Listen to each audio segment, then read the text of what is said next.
శ్రీ వాసవి కన్యక పరమేశ్వరి మాతను ఎలా దర్శించుకోవడం 90 అడుగుల విగ్రహం ఒక పక్క నుండి ఇంకో పక్క చరిత్ర సృష్టించిన ఒక పుణ్యక్షేత్రం ఇప్పుడే నేను దర్శనం చేసుకొని బయట వచ్చాను. మొట్టమొదటిసారిగా అమ్మవారికి ప్రభుత్వం తరపున పట్టు వస్త్రాలు సమర్పించడం పూర్వ జన్మ సుకృతంగా నేను భావిస్తున్నాను.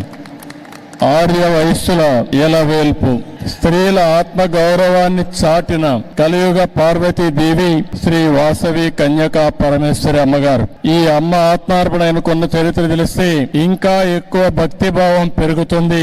ఇంకా ఈ తల్లి ఆశీస్సులు తీసుకోవడానికి అందరూ కూడా ఆసక్తి చూపించే పరిస్థితి వస్తుంది. అహింసకు, ఆత్మ త్యాగానికి, ధర్మ నిరతికి, శాంతికి ప్రతిరూపం శ్రీ వాసవి కన్యక పరమేశ్వరి. అమ్మను వేడుకుంటే శాంతి, సంపద, రక్షణ, ఆశీస్సులు మెండుగా లభిస్తాయని అందరికీ నమ్మకం. ఇక్కడుండే వాళ్లే కాకుండా దేశం మొత్తం వయస్సులంతా పూజించే ఏకైక దేవత కన్యక పరమేశ్వరి కూడా మీకు తెలియజేస్తున్నా.